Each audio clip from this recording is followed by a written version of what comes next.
Olá, tudo bem?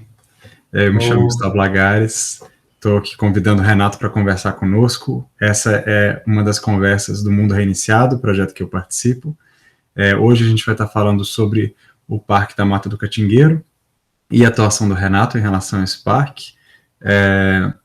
E aí eu vou trazer algumas perguntas bem legais para a gente fazer um papo e entender melhor a atuação dele.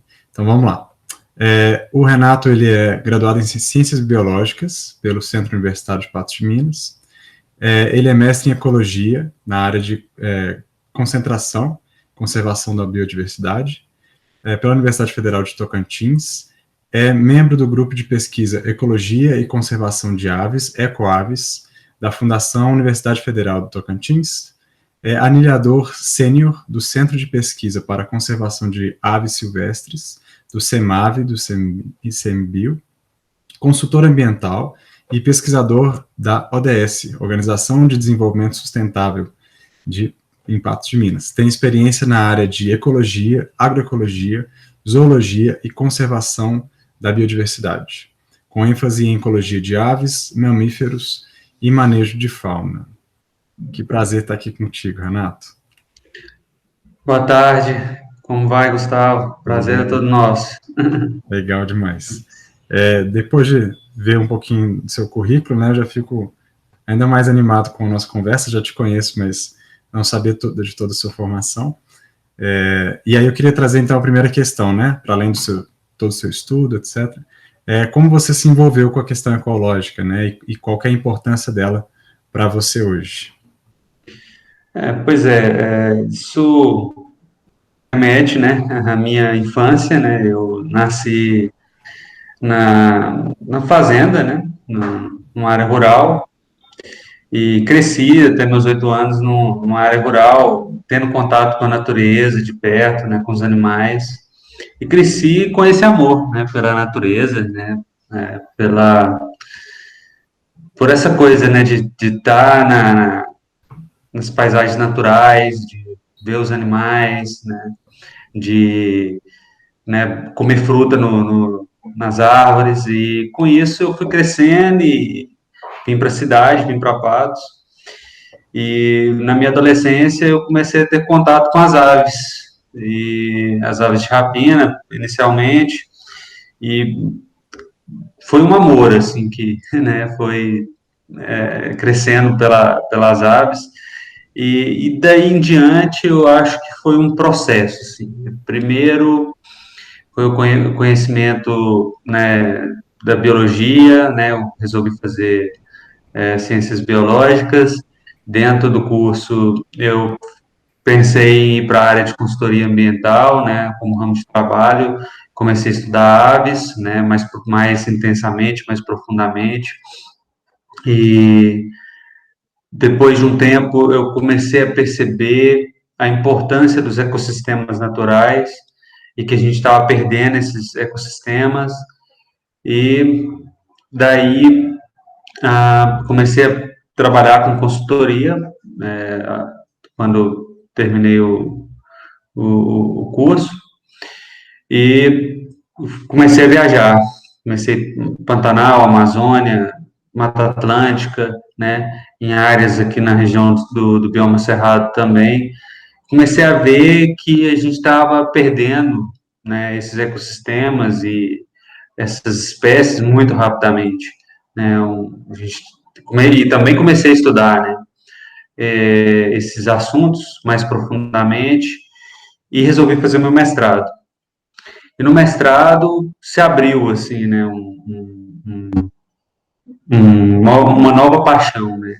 As unidades de conservação, eu estudei uma unidade de conservação lá, uma APA, uma área de proteção ambiental, e vi também a degradação que estava acontecendo na APA, sem nenhuma gestão efetiva, a APA não tinha um plano de manejo, né? Então, ela não estava cumprindo o papel dela. E aí eu comecei a desenvolver um trabalho, né, com as unidades de conservação e nesse momento, eu e um grupo de amigos, devido a essa preocupação toda, em 2013, né, voltando um pouco no tempo, né, uns 2, 3 anos, a gente tinha criado a ODS, a Organização de Desenvolvimento Sustentável, com o intuito de desenvolver projetos, né, e chegar num ponto onde a gente buscaria recursos para trabalhar a conservação da biodiversidade, a conservação de espécies ameaçadas, a criação de unidades de conservação, né, o apoio, né, a instituições públicas nesse trabalho, que muitas vezes as instituições, devido a questões, muitas vezes, de ordem política, têm dificuldade, né, de fazer essa gestão, e, bom, aí eu, do mestrado, né, no Tocantins, na UFT, eu comecei a fazer esse trabalho na APA e fiz um estudo, né, de uso e cobertura da terra, e com isso eu vi a transformação, desde a criação da APA, através de mais satélites, até aos tempos atuais. E fiz um estudo da perda, né, da avifauna dentro desses ambientes, porque eu estudei também os ambientes degradados, né, onde tinha agricultura, área urbana, estudei onde tinha a vegetação natural do cerrado, né, stricto sensu, por exemplo, que é uma fitofisionomia, né, do cerrado, né, que é aquele cerrado, né, que você olha assim, ele tá com árvores baixas, né, o cerradão, aquela floresta do cerrado, né, e aí outras fisionomias como o campo, também as áreas de campo, que é mais aberto, poucos arbustos, né, então eu estudei as aves nesses ambientes e eu estudei nos ambientes que foram alterados, né, na área urbana, na agricultura, na área de pastagem, e pude ver a perda da diversidade de aves nesses ambientes, e com isso a gente tem tem como inferir e fazer também algumas estatísticas que nos mostra também a perda da biodiversidade como um todo, né? E foi muito claro, assim, sabe, os dados simplesmente foram, assim, precisos nessa perda da biodiversidade, e o trabalho ficou muito bom. A gente fez uma primeira publicação, agora a gente está trabalhando no artigo para fazer mais uma publicação, né? E com isso, né, foi desenvolvendo uma parte minha mais voltada para o técnico, uma mais voltada para o científico e uma mais voltada para essa questão de políticas públicas, né, também um trabalho, né, de social, né, até porque eu me sinto na obrigação com a sociedade, né, de fazer esse trabalho, porque se eu pude estudar numa federal, foi porque a sociedade, né, contribui com impostos, né, e me auxiliaram, né, com minha bolsa durante esse período, e eu sou muito grato, né, então, a forma como eu vejo de retribuir isso né, de alguma forma é, né, trabalhando e tentando fazer algo, né, que beneficie, né, a sociedade, que beneficie a humanidade e a natureza, né. Então, com isso, a ODS foi amadurecendo, né, e hoje, assim, para mim, a questão ecológica, né, e socioambiental, ela está dentro de mim. É uma coisa que eu não consigo separar de mim, entende? Do que eu sou hoje como ser humano. É algo que, mesmo que eu quisesse falar assim, eu vou hoje me dedicar a uma atividade profissional, né, diferente, né, que não seja ligada à, à área de ambiental, de ecologia, eu não conseguiria não atuar pela conservação da natureza, né, pela preservação, e lutar por isso, mesmo com todas as dificuldades, com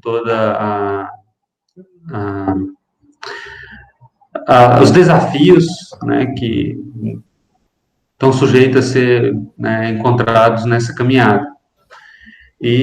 Assim, mesmo com, né, muitas vezes com frustrações, levantar a cabeça, né, firmar o pé direito, né, e caminhar, continuar, porque é assim, porque se eu desistisse, eu estaria desistindo do que eu sou, e isso não seria possível, no que eu acredito, como sendo real.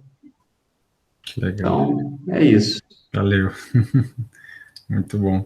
Você mencionou a ODS, né? Fala um pouquinho mais sobre o histórico da organização, como que foi, né, juntar as pessoas para estar atuando nisso, porque fazer da sua experiência, né, comunitário também acho que é o grande desafio, né? Fazer essas relações, uma coisa, um movimento que caminha junto, né? Então, se puder falar um pouquinho mais a respeito. Sim. Então, em 2011, eu estava na Amazônia com um grupo de amigos, biólogos também ornitólogos, né, especialistas em aves, e a gente estava fazendo um trabalho lá que era para uma linha de transmissão para as hidrelétricas do Rio Madeira. E a gente começou a ver assim, muita degradação, muita destruição, né, da Amazônia, e também acompanhando, né, aquela linha de transmissão durante o desmatamento para colocar, né, passar o linhão, né, construir as torres e passar o linhão. Eram faixas de servidão e com praças, né, para construção das torres. E durante aquele processo nós começamos assim a sentir muito, nos sentir mal, sabe? Nos sentir mal por ver tanta degradação, sabe? Árvores sendo cortadas e animais morrendo, né, nesse processo, né? E isso com a gente lá para fazer o resgate desses animais, para auxiliar, muitas vezes não era possível, porque às vezes o animal sofreu uma queda, a gente não via que ele estava ali dentro da árvore, né? Muitas vezes um morcego, né, um outro animal, um mamífero, e essa sofreu uma queda, né, e com isso a gente não conseguia salvar, mas muitas vezes a gente ainda conseguia fazer algo, levar para uma clínica, né, ou retirar o animal, ou mesmo, né, se a gente conseguisse ver o animal, a gente, né, fazia um trabalho lá de isolar aquela árvore, esperar o animal sair para poder, né, fazer a supressão. Então, isso foi criando um sentimento na gente, assim, de como se a gente não tivesse cumprindo nosso dever, né, com o que a gente acreditava. E então viramos e falamos, pessoal, vamos criar uma instituição, vamos trabalhar, vamos fazer a nossa parte, porque a gente depende, né, desse tipo de trabalho atualmente, de consultoria, né, e a gente trabalha em empreendimentos que vão causar algum impacto ambiental, mas a gente também tem a oportunidade, né, de ver muita coisa, muitas espécies, muitas vezes ameaçadas, e a gente pode trazer programas de conservação, né, a criação de alguma unidade de conservação para aquela espécie, né, então, aí não vamos, e com isso nós éramos, na época, quatro amigos, eu, o Vitor Castro, o Danilo Mota e Leonardo. E com isso, nós falamos, vamos criar, mas a gente precisa de mais pessoas. E aí a gente convidou a Daniela, que também era uma amiga bióloga da época da graduação, que trabalha mais focado na parte acadêmica, né? Na época também veio o Rilvani, um outro biólogo. Então, a primeira diretoria da ONG, basicamente, foi constituída por biólogos, né? E depois já foi, né, tendo uma maior diversidade, né, de pessoas, né, de outras áreas, e foi chegando pessoas em 2013, 2014. O Dionísio, né, ele chegou na ONG, né, e me ajudou e começou a trabalhar junto comigo diretamente, sendo meu braço direito, né, na gestão da ODS, e atualmente ele ainda, né, está com a gente, está desenvolvendo esse trabalho, né, e ainda é o braço direito aí da organização, né, nos auxiliando nesse trabalho. Então, assim, desde então, a gente entrou no Conselho, né, de Defesa do Meio Ambiente e Patos, o CODEMA, e também nos conselhos, Conselho Estadual de Recursos Hídricos, nos comitês de bacia, né, o Comitê de Bacia Hidrográfica do Paranaíba, Comitê de Bacia do São Francisco, né, Araguari, do entorno da represa de Três Marias, e com isso nós começamos um trabalho, né, na área de políticas públicas, participamos também do Plano Nacional de Conservação das Aves do Cerrado e Pantanal, que inclui também a criação de unidades de conservação, né.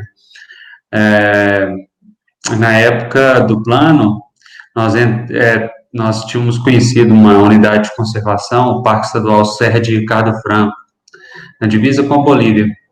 E o parque estava ameaçado, né?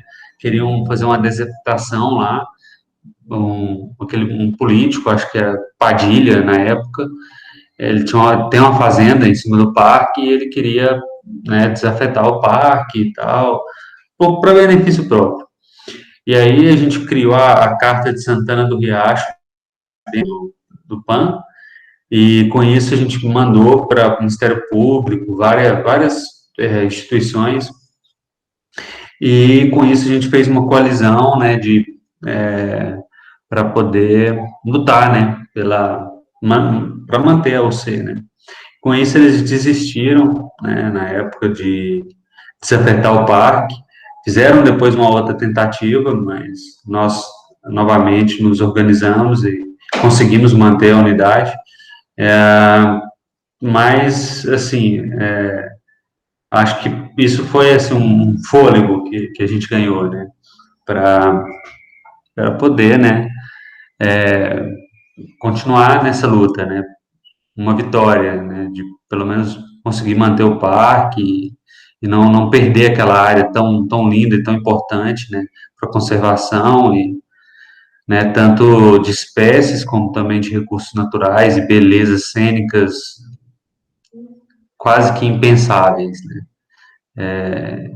Então, assim, com isso, a ONG foi crescendo, né, foi ganhando corpo, e atualmente nós estamos, assim, numa fase, né, de começar aí uma melhoria na gestão, né, e tornar a ONG, assim, mais aberta, né, para a sociedade, né, onde a gente quer mesmo pessoas que queiram, assim, estar com a gente, né, nessa luta e que queiram trabalhar, né, que tenham esse mesmo sentimento que a gente tem, né, e que, né, desejam aí, né, fazer algo e, de repente, aprovar projetos, né, e que tenham aí um sucesso, né, como esse projeto, né, onde a gente conseguiu manter o parque, né, e não perdê-lo.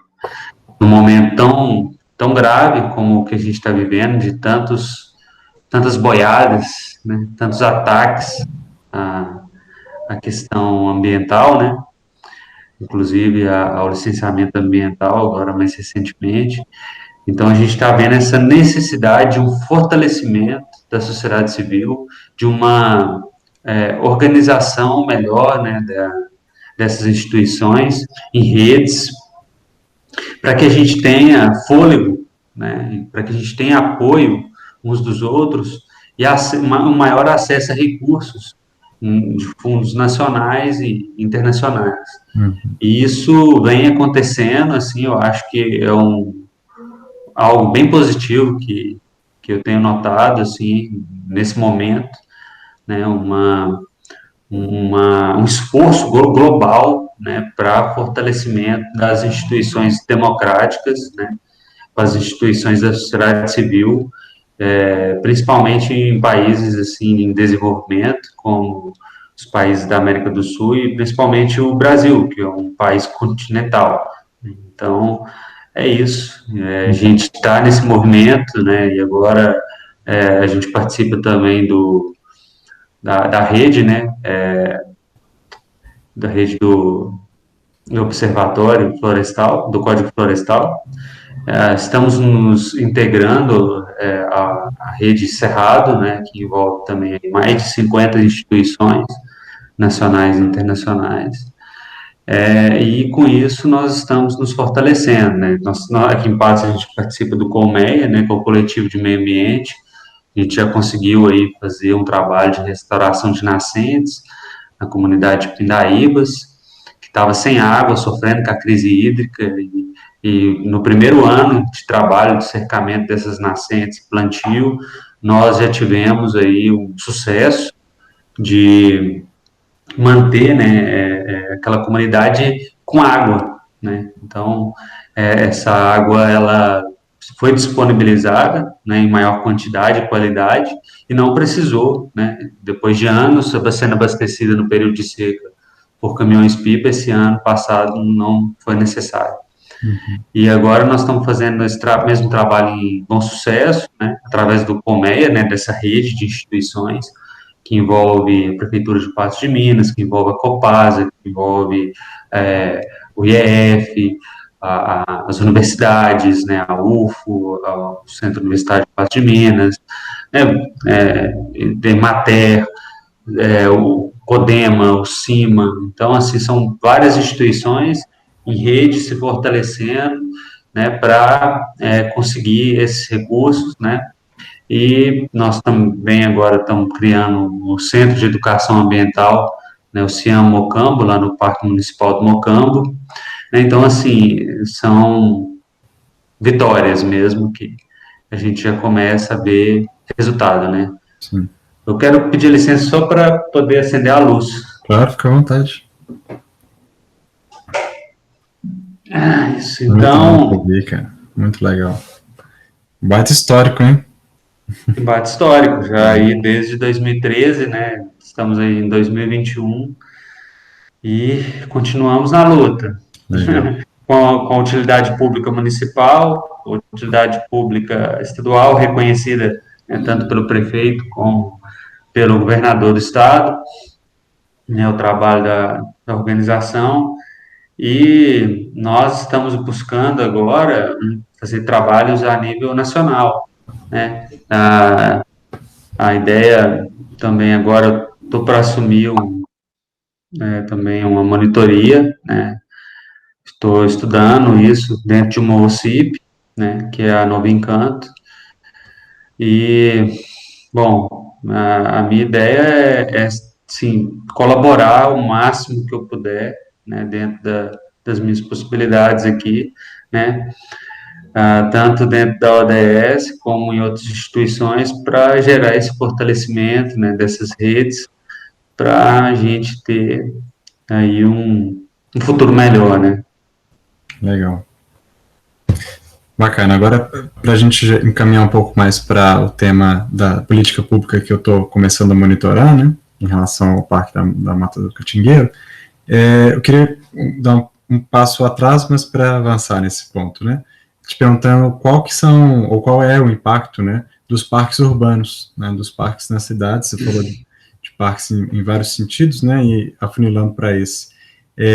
Para a comunidade que está ali no seu entorno e para a cidade como um todo, né?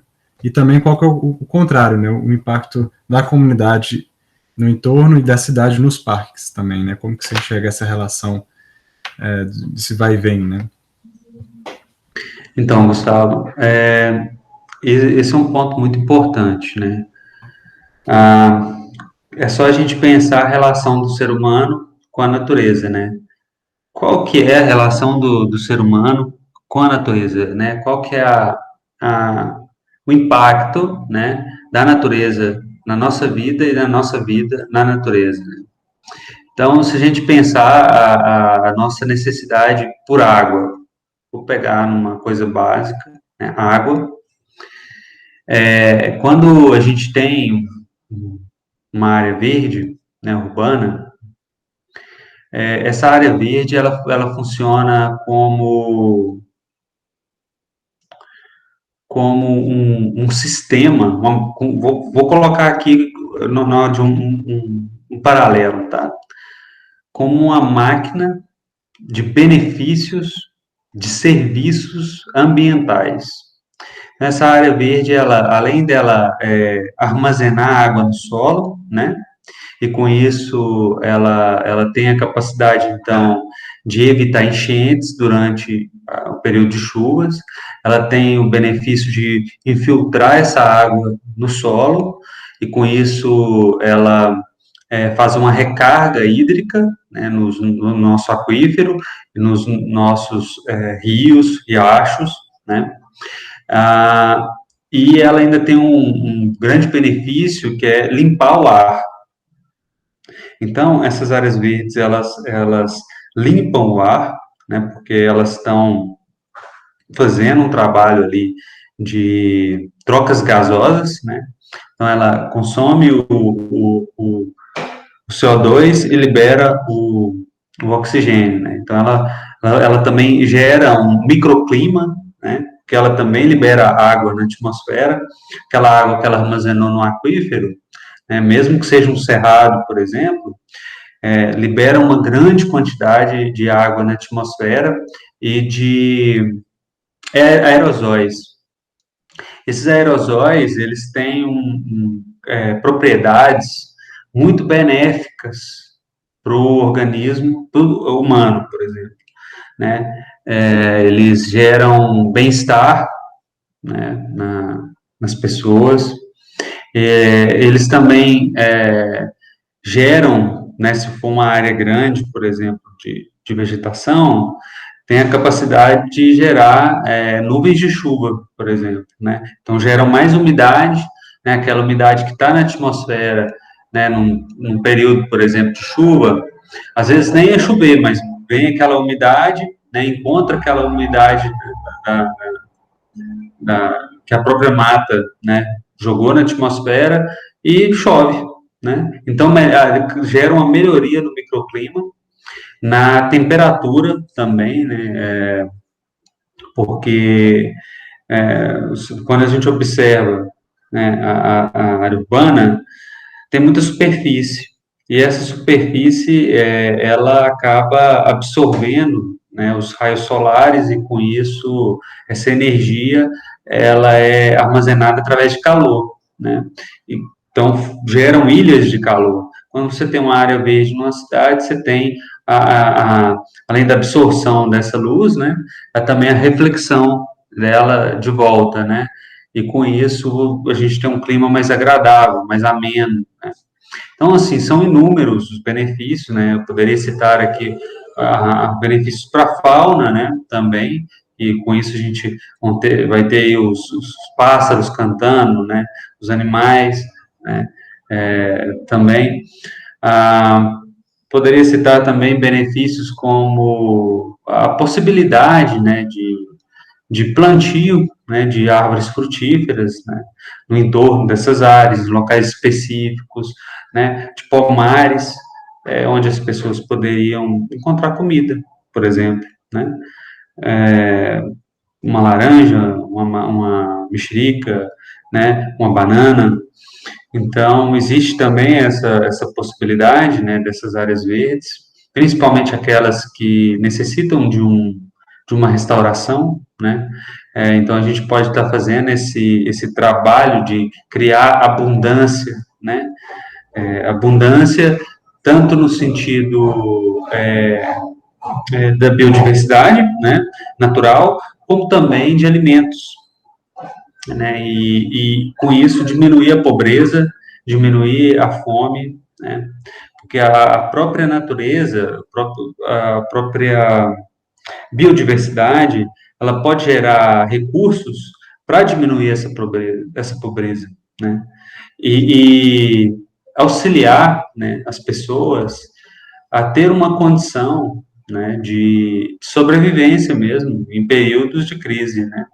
Então, assim, isso, eu estou dando um exemplo, né, por exemplo, na Amazônia, né, onde tem a coleta da castanha do Pará, né, inclusive em unidades de conservação é permitido uma porcentagem, né, coleta da castanha, de outras castanhas também, que tem lá na região, né, de outras palmeiras, do açaí,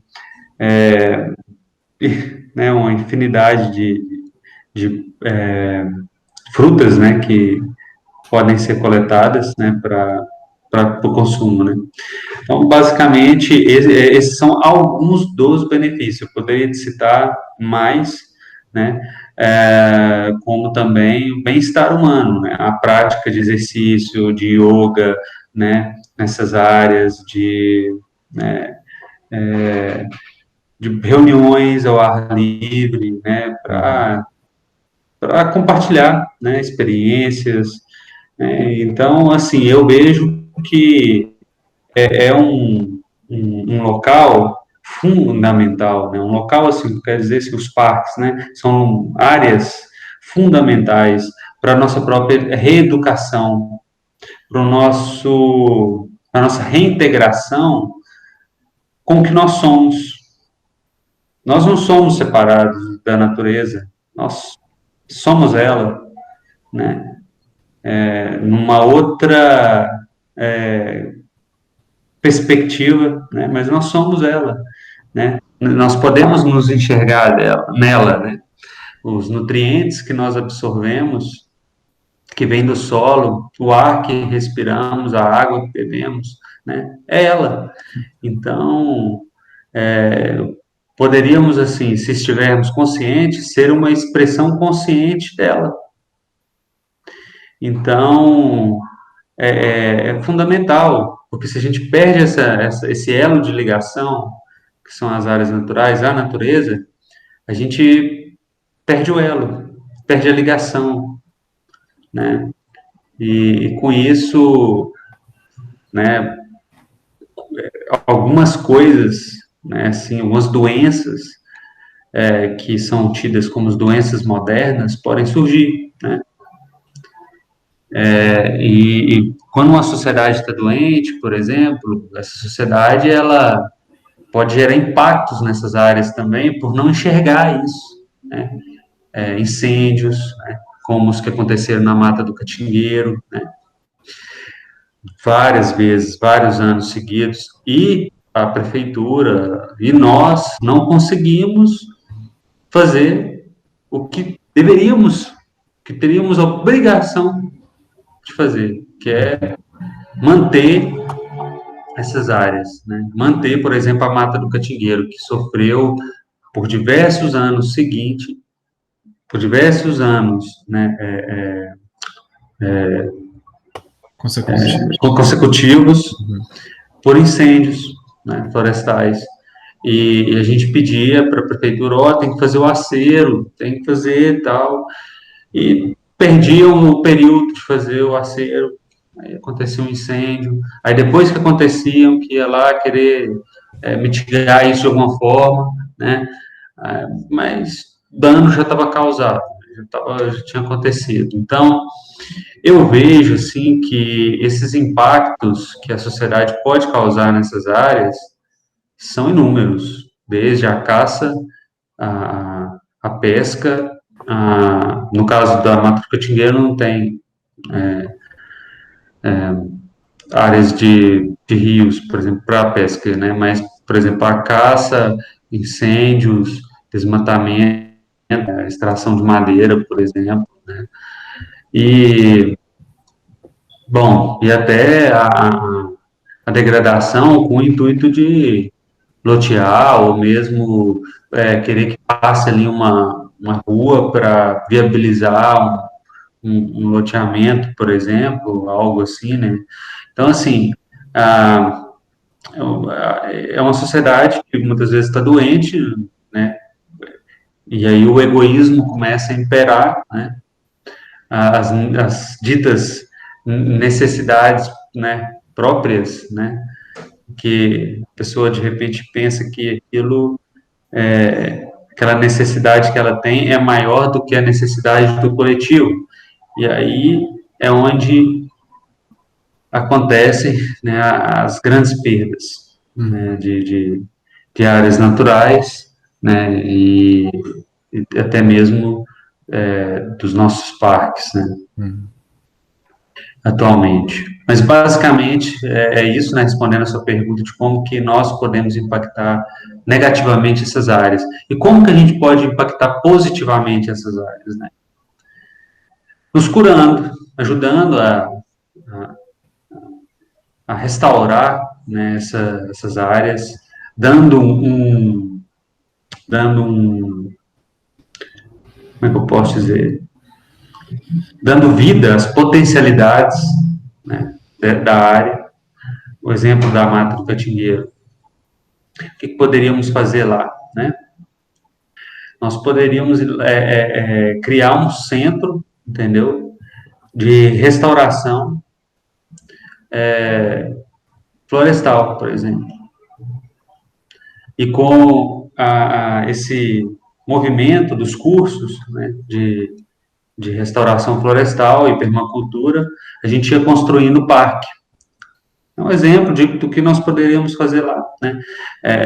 A gente faz um curso, né? E com isso as pessoas vêm para o mutirão para fazer o curso e a gente vai plantando, a gente vai manejando. Então, primeiro a gente teria o curso com a implementação, plantio, né?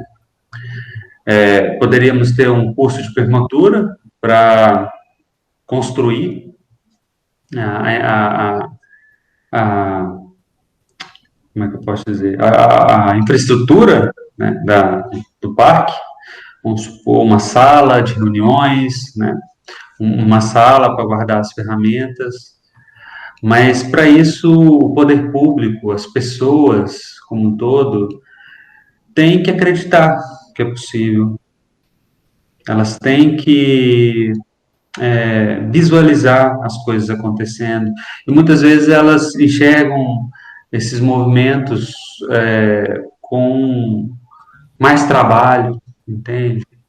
Ou mesmo que é algo que não se sustente, sabe? Mas parece que assim fica limitado dentro do que eles acreditam que eles podem e eles não podem. Então dificulta, né, a nossa participação, a participação da sociedade numa coisa que é para a sociedade. E aí eles tomam decisões equivocadas. Um exemplo dessas decisões equivocadas, né? Em uma reunião no ano passado, eles chegaram na conclusão, então a gente vai, já que a Mata do Catingueiro é um parque de papel, só existe né, dentro de um decreto, a gente extingue o parque e cria uma área de preservação permanente, transforma ele numa área de preservação permanente. Porque aí, como não tem recurso mesmo, está tudo muito difícil para a prefeitura, a gente faz dessa forma. Né? Resolve o problema. Resolve o problema, né? De forma simplista, né? Ou seja, deixa lá do jeito que está, né, como área abandonada, e ela acaba do mesmo jeito. Só que aí não tem o problema de ter escrito lá no papel que é um parque. Entendeu? Sendo mais claro, né? Lava as mãos, né? Lava as mãos, é. E assim, outra coisa que aconteceu. Decidiram fazer uma compensação ambiental da Copasa, um plantio de mudas, no início da estação seca. Plantaram. Não sei se foi 2.000 mudas. Plantaram sem nenhuma técnica. Disseram que teriam como é que eu posso dizer, um projeto de irrigação usando caminhão-pipa. Não funciona. Aí eles lavaram o solo, aí eles fizeram umas curvas de nível de mais de 1 metro de altura, tiraram aquele solo produtivo, né, que inclusive tinha várias espécies regenerando, fizeram um morro assim Então, assim, não entendi, porque ano passado mesmo nós entramos em contato com eles para fazer um plantio no início da estação chuvosa e eles pediram para a gente apresentar um plano de irrigação, controle de formiga. E a gente falou, ó, a gente vai trabalhar com sistema, com técnicas de sistema agroflorestal. Não precisa, dentro das técnicas que a gente vai utilizar, não precisa irrigar. Não aceitaram. É um problema também de perspectiva, então, né? Perspectiva e de visão, de conhecimento, sabe? Então, assim, a gente fica muito limitado em nossas ações, porque para a gente fazer, a gente tem que se desdobrar. Para eles fazerem, só basta eles querer fazer, eles fazem na época que eles querem, não pede nosso auxílio. Então, nesse sentido, existe uma grande dificuldade do poder público de fazer parceria, desse senso de parceria, porque eles têm medo, entende? Porque eles têm um senso de, é nós que estamos fazendo, nós fazemos do nosso jeito, do nosso pensamento aqui, da caixinha. Então, quando as coisas são feitas dessa forma e não é pensado que existe uma comunidade em torno, né, que tem que estar participando, que tem que estar entendendo, né, aquele contexto, que tem que estar participando do contexto, né? Que é a maior interessada de que tudo dê certo, né? Que é a maior interessada. Então, assim, como que algo vai funcionar quando as decisões são tomadas simplesmente pelo poder público, entende? As decisões estão centralizadas no poder público. O poder público não consulta a sociedade civil, não consulta a sociedade em torno, a comunidade em torno, né, do parque. Estou dando um exemplo da Mata do Catingueiro. O poder público não incentiva a educação ambiental, não incentiva a participação social, né? Fica tudo muito engessado, muitas vezes engessado no CODEMA, no COMEA, naqueles atores ali de sempre, né? E a pessoa comum, sabe? O vizinho da mata, ou mesmo o professor, o aluno, tá entendendo? Uhum. Não está participando. Então, talvez o desafio seja realmente integrar todos esses Integrar. atores, né? E ter uma ação conjunta, ter uma ação... Então, eu vejo que é um grande desafio que nós temos atualmente é a participação social.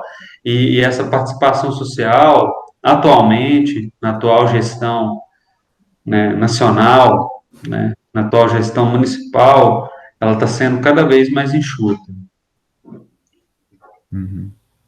Então, está sendo enxugada, né, os conselhos estão sendo esvaziados, principalmente da sociedade civil, né.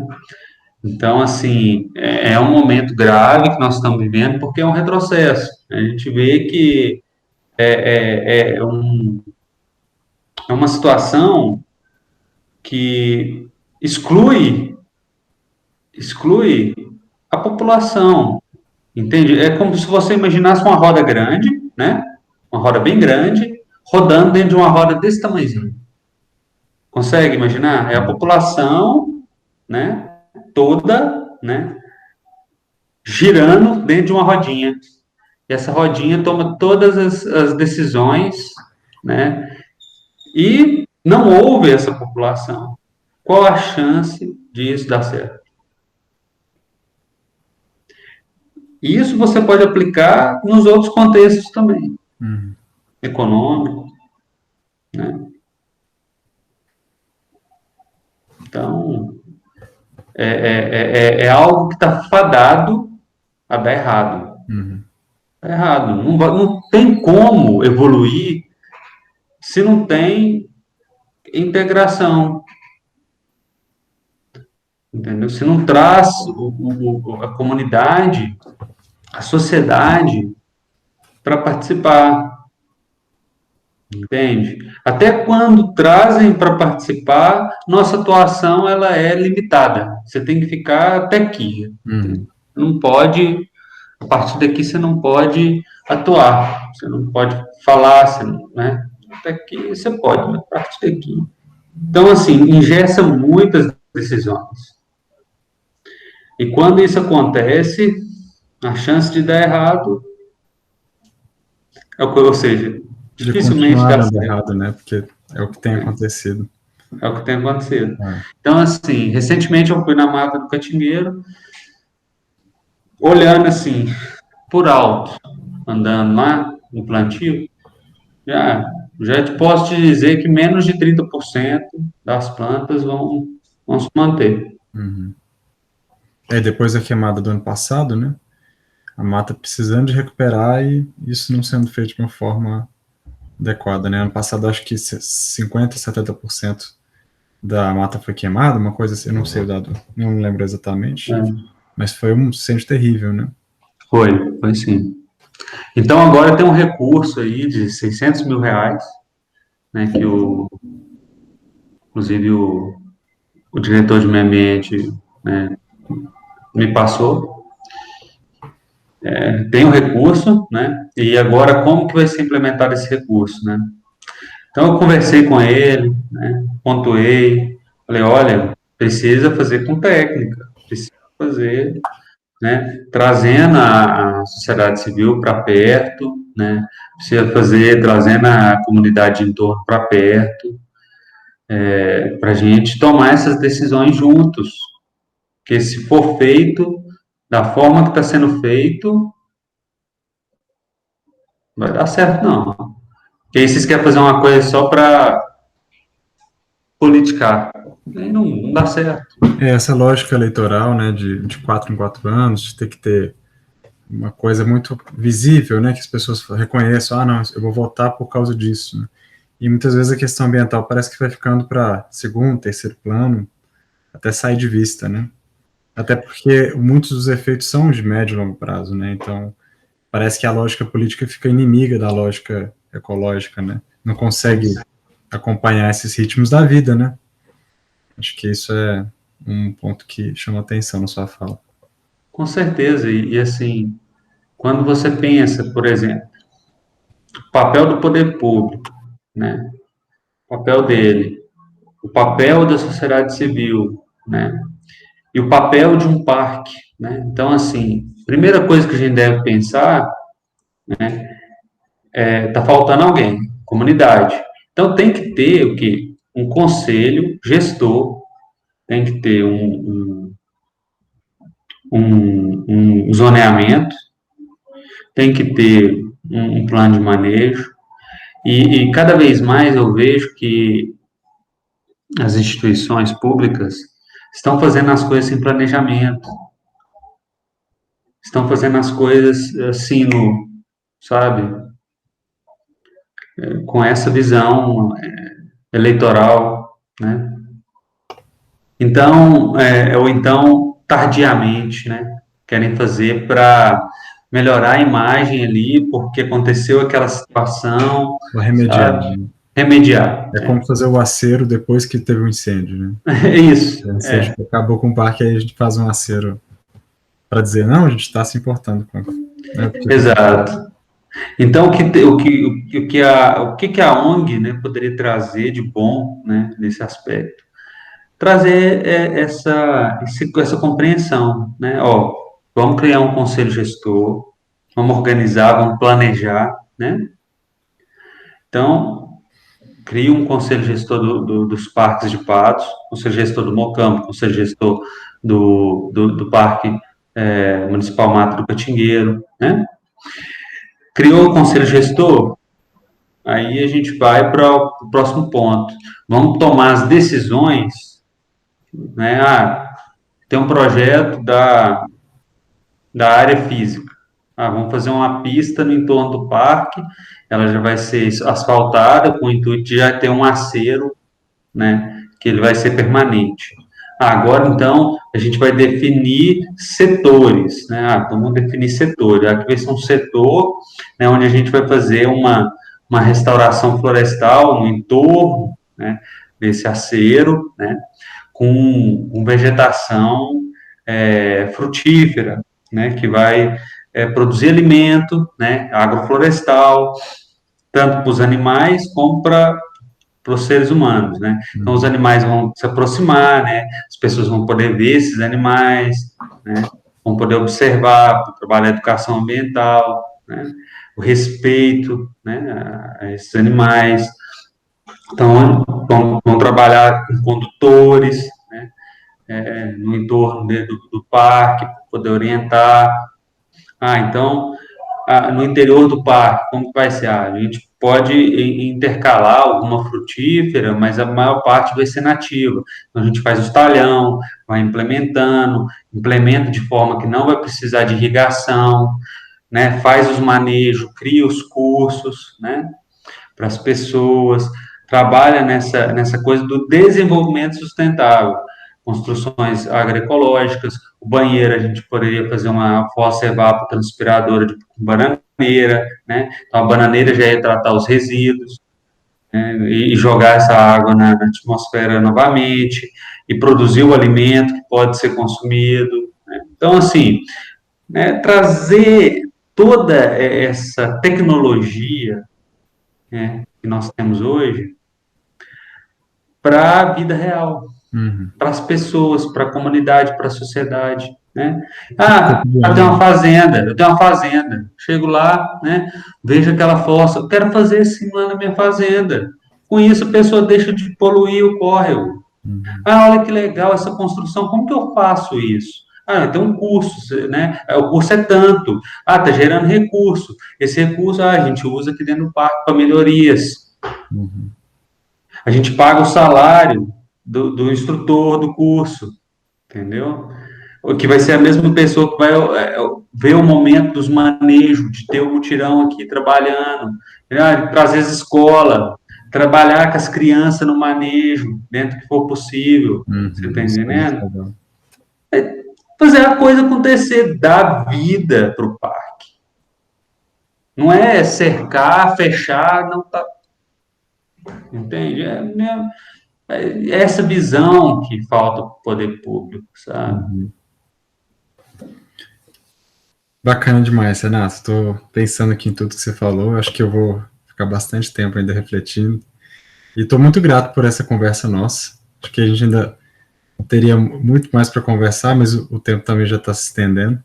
E queria te agradecer mesmo pela participação, pela contribuição, e dizer que né, esse projeto, esse monitoramento tem um propósito justamente de somar, né, de participar junto com esforços que vocês já vêm fazendo a longo prazo aqui em Patos, e vamos torcer e vamos agir, né, para que isso possa ser feito de uma forma um pouco mais consciente, um pouco mais integrada, né, à sociedade, às pessoas, democrática, principalmente, né, e tamo junto. Agradeço de coração estar conversando com você, sempre é um prazer te ouvir.